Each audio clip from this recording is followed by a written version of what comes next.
Welcome. Today is March 3rd, 2026. It is 5:30 p.m. and we are in the Ed Bosch Freilich meeting room in Mandan City Hall. Mr. Neubauer, could you please take the roll? Commissioners Schoberg. Here. Heinshan. Here. Braun. Yes. Rohr. Here. Mayor Freilich. Here. And at this time, we will have Trish Camisa and her son Joey lead us in the Pledge of Allegiance.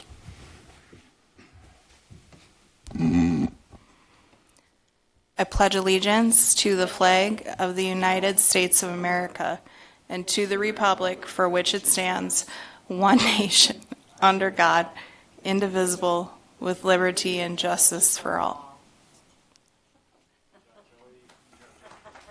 Thank you, Trish. Thank you, Joey.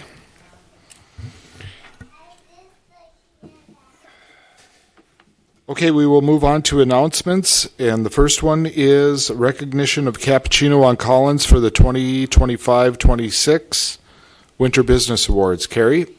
Good evening, Mayor and Commissioners. Earlier this winter, 2 Mandan businesses were nominated for the Winter Decorating Award. This award goes to a business decorating their building exteriors and interior spaces visible from the outside. Decorating was to be lit or unlit, festive, fun, or elegant. A public voting period took place in January, and Cappuccino on Collins won by 3 votes over neighbor Keynote Aromas. And I actually have a picture up on the screen of the decorations. Looked very nice. We do have a traveling trophy for that, and I'll just go ahead and bring Trish up here for that. This is our fun winter decorating award lamp. It does work. She can plug it in, and she already has plans to proudly display it in her window. So you'll see it when you drive by. Congratulations. Thank you. And you can stay up here. Okay.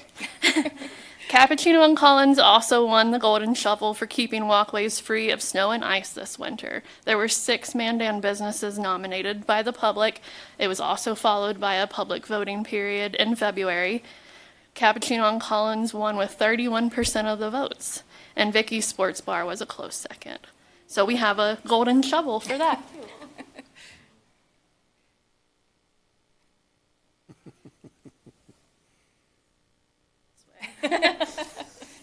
And there you go. Thank you. So Trish will be able to display it for a year. So.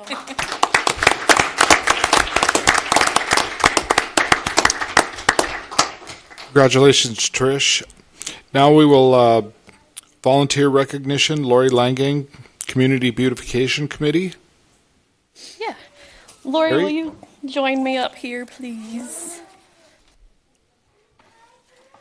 So Lori has served on the Community Beautification Committee since it was reactivated in 2013, serving 4 consecutive terms, a total of 12 years.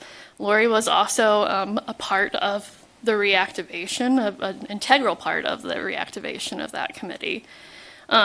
She recently decided to not seek another term, and while we're sad to see her go, we're thankful for her service to the city of Mandan. Lori is one to step up to the plate. She brings ideas, but she also is like the hands and feet to those ideas too. And so we always appreciate the volunteers that are able to help in that way. She spent many years helping us with Community Cleanup Month, and it used to be a day back in the day. Yeah. Now it's a month, but she would go door to door getting door prizes, helping us put together all the supplies for the volunteers and just make sure that that day went off with a hitch. So we truly appreciate that. And besides her service on the Community Beautification Committee, she has served on several other boards and committees for the city of Mandan. So we just wanted to take a moment to recognize her. 12 years straight is a long time for a volunteer. And so we just really appreciate that.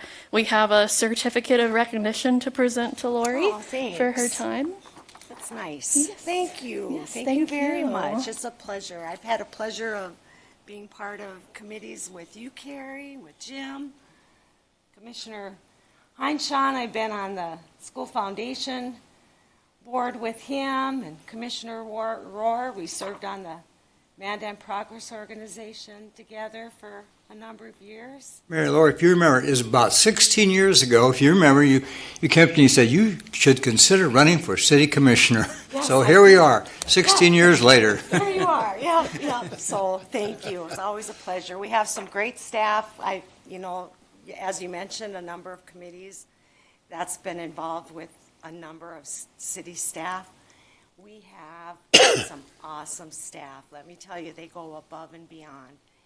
And kudos to you, commissioners, too, for your service. So, thank you. Thank you.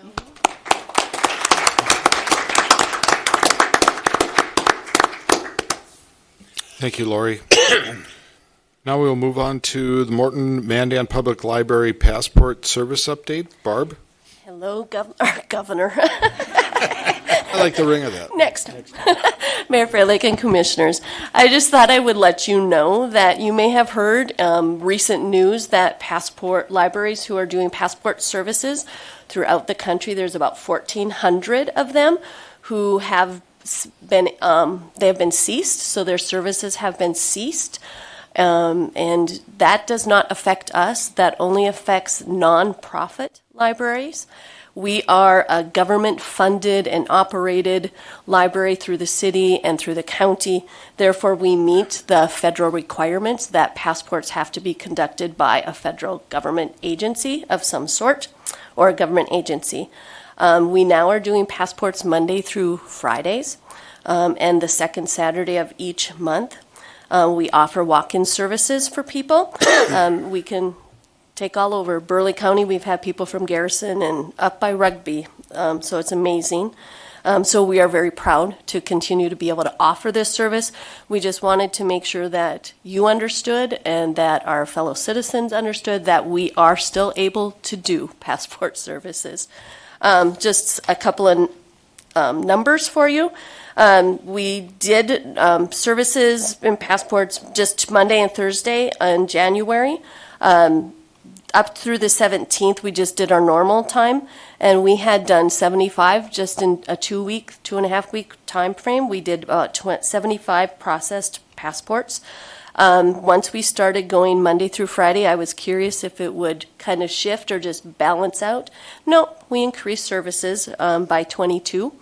And to this date, starting January 1st, 2026 through February 27th, we have now processed 172 passports for people throughout the county and neighboring counties. Compared to last year, we had processed at the same time 115. So we have 8 agents who are available, and we are busy. So just wanted to inform you of that. Any questions? Any questions for Barb?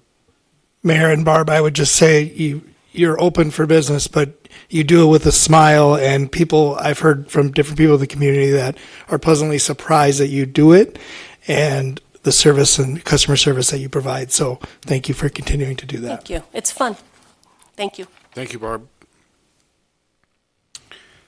We'll move on to item number 4, assessment notice. Kimberly? Good evening, Mayor and Commissioners. I just wanted to review a legislative change that happened during the 2025 legislation. Century Code 57-02 subsection 1 was updated. So starting in 2026, each parcel with a taxable value will be mailed a notice of real estate assessment. That notice will have the 25 and the 26 values on it. They will be mailed mid-March. In the past, you only got a notice of increase if your value went up 10% or more plus $3,000. So that's going to be a big difference. Just about everybody will be getting that notice. And excuse me, if you have any questions, just call your local assessor and we'll be happy to answer them for you. Do you have any questions for me? Any questions for Kimberly? You still go around, I mean, as far as assessing value, you still do that by quadrants of the city. You still have, it's not all one-shot deal. It's different times every other year, whatever it is. You do have a pattern that you follow for that, don't you? Mayor and Commissioner Rohr, yes. Our physical reviews are done in different areas of town. And during the annual assessment during our Board of Equalization, I'll have a map with showing you what we did this last year. Okay, thank you. Thank you, Kimberly. Yep. We'll move on to public comment. Mr. Neubauer, are there any comments? Okay, thank you. Looking for approval of the agenda for tonight. So moved. Second. Motion by Commissioner Brown, second by Commissioner Schoberg. Any further discussion regarding the agenda? Hearing none, roll call. Commissioners Heinchan. Yes. Braun. Yes. Rohr. Yes. Schoberg. Yes. Mayor Freilich. Yes.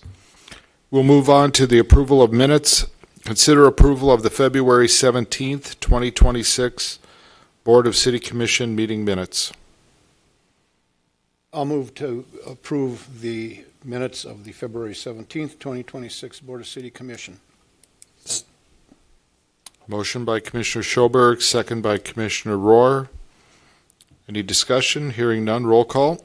Commissioners Braun. Yes. Rohr. Yes. Schoberg. Yes. Heinchan. Yes. Mayor Freilich. Yes. Item number 2 under minutes, consider approval of the February 27th, 2026 Board of City Commission special meeting minutes.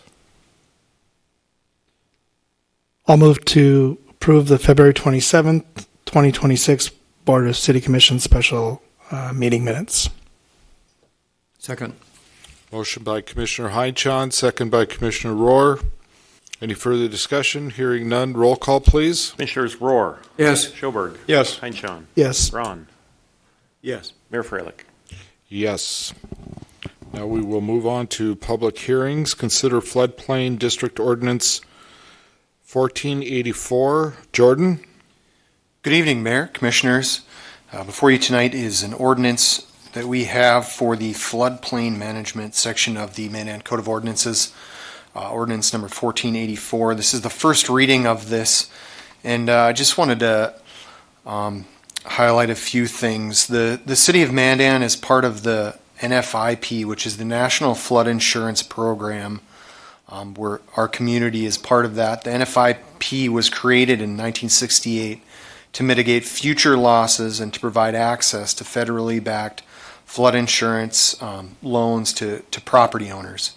FEMA runs this program, and over 22,000 communities nationwide participate in the NFIP, including 338 North Dakota cities, counties, townships, and tribes. So a very large portion of communities that are affected by these are part of this program.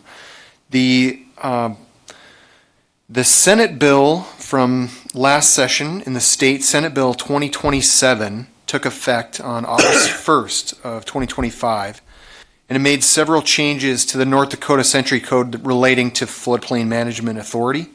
Upon further review with the Department of Water Resource and their legal counsel, it was determined the specific statute authorizing communities to regulate floodplains had changed, and they anticipated this. And as a result of this, each of the North Dakota communities that had this were required to update their floodplain management ordinance to ensure compliance with state and federal law.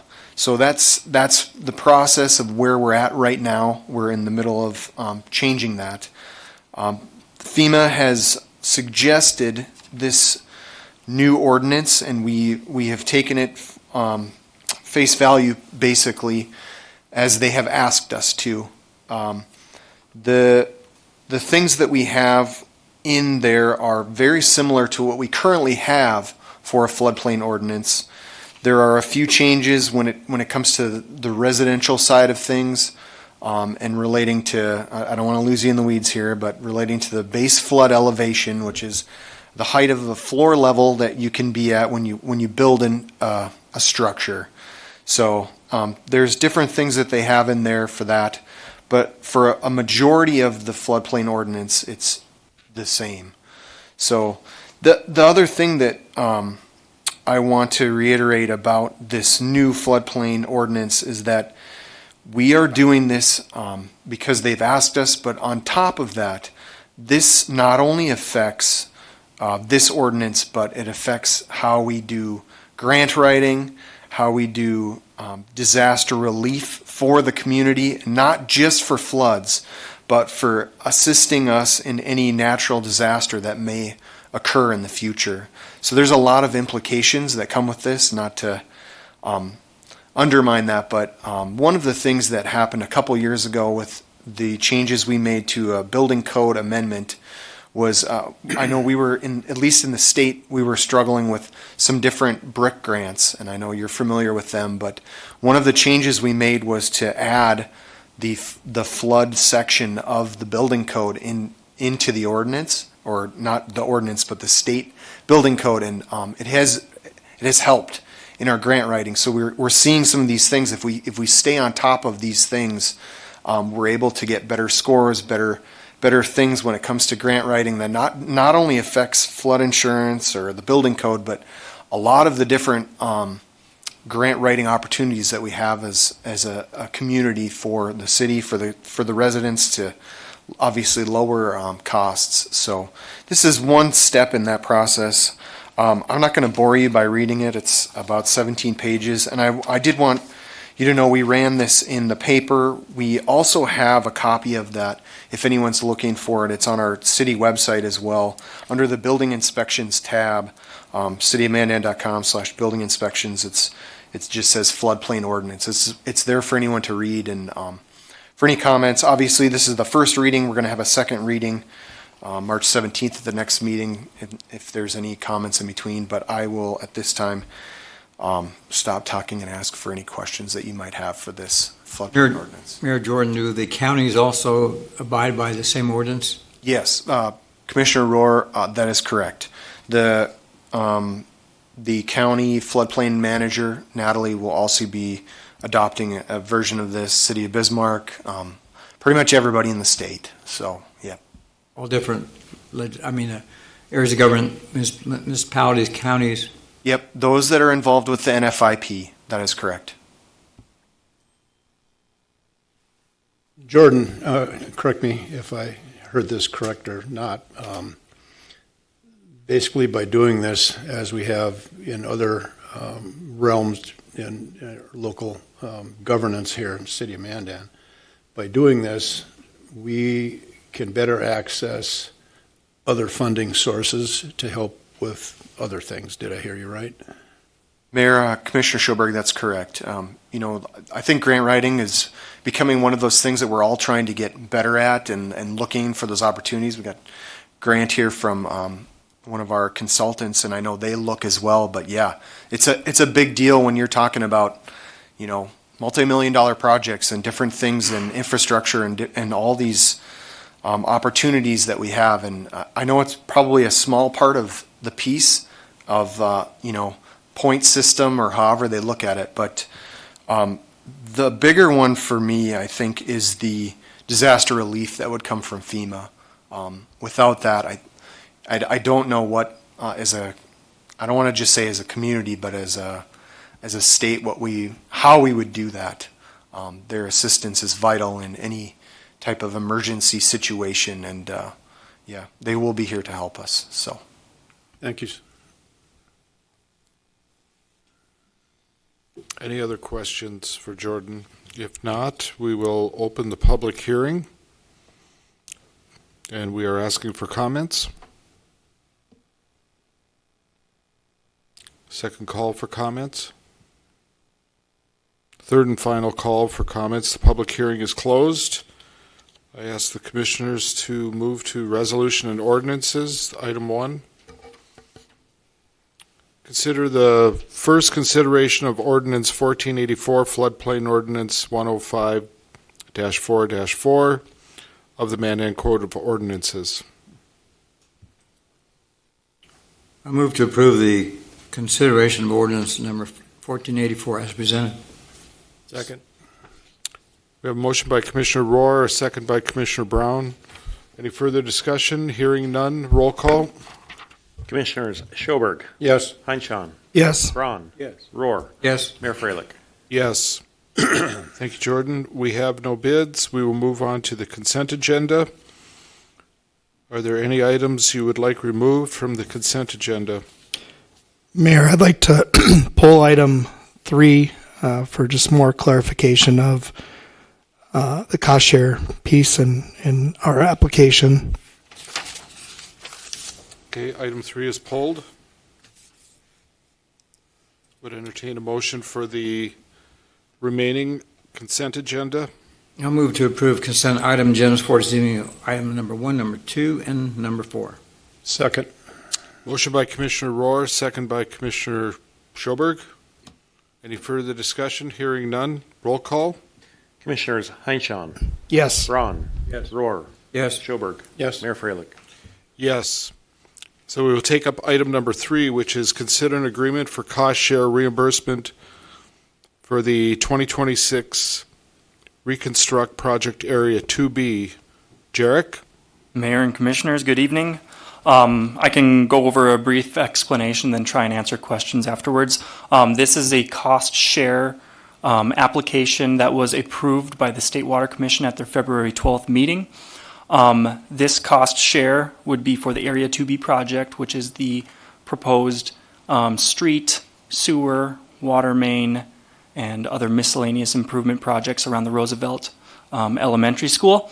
The State Water Commission supports a 60% cost share in eligible water-related items, and then one of those eligible items is the preliminary design work that goes along with designing the infrastructure to be installed. So that's what was approved at the February 12th meeting.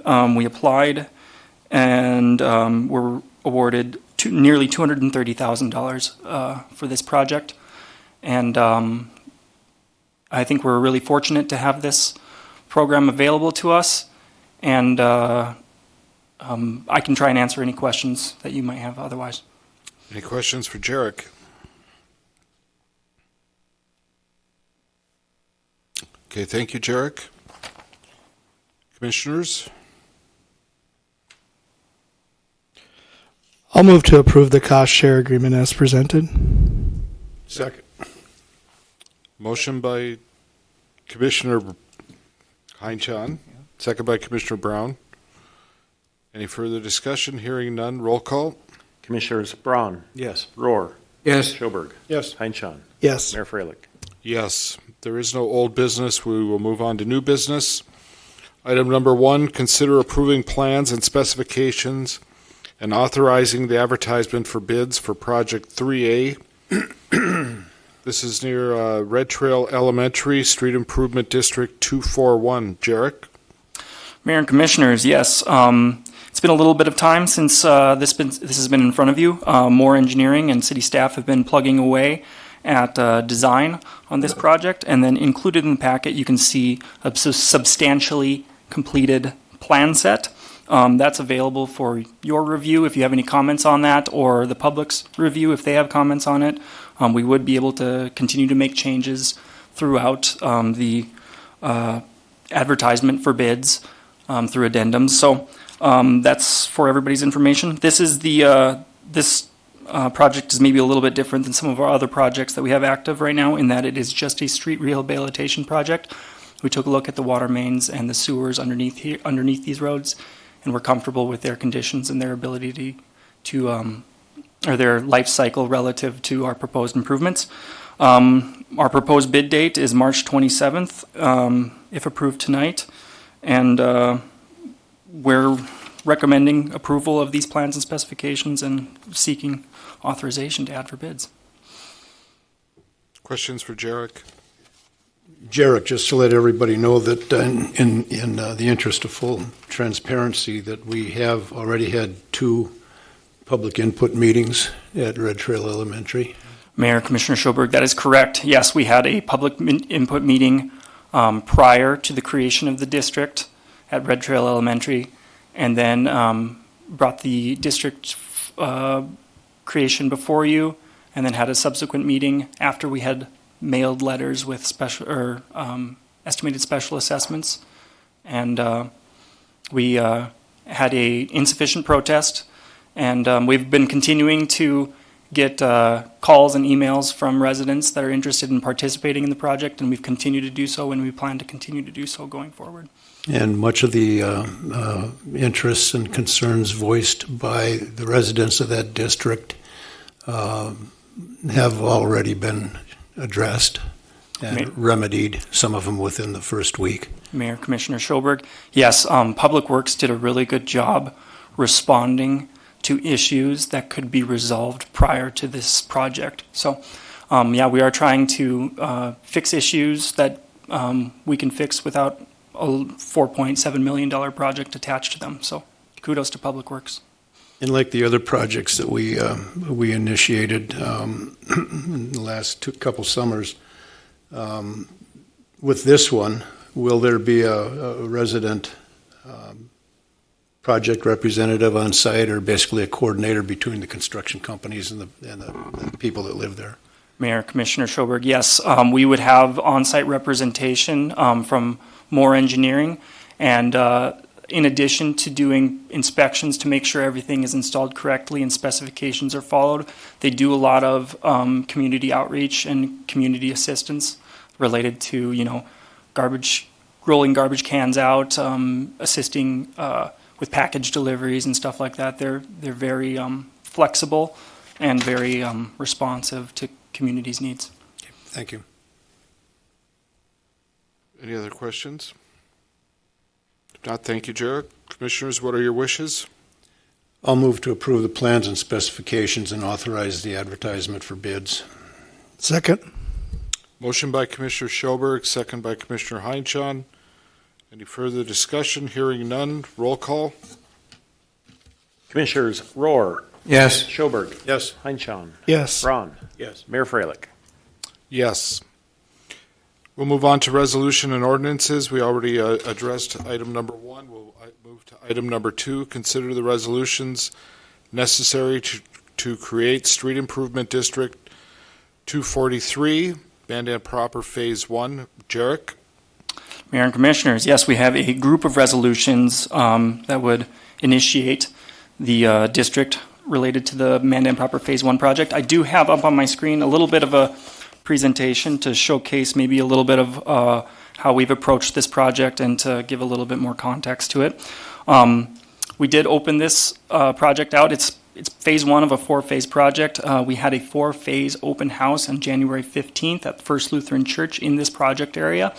That was attended, maybe a dozen people filtered in through that, and it was had some good feedback on that. We followed that up with a more specific Phase 1 input meeting on February 24th, also at First Lutheran Church.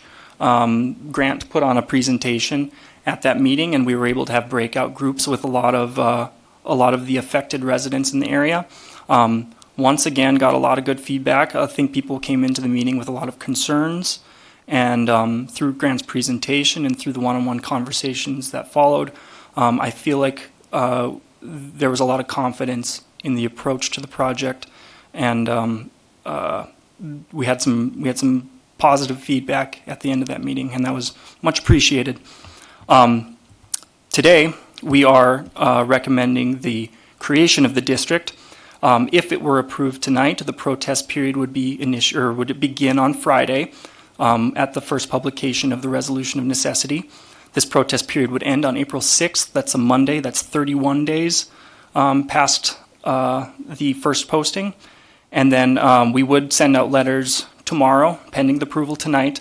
And those letters would include the estimated special assessments, as well as input or information on the second input meeting.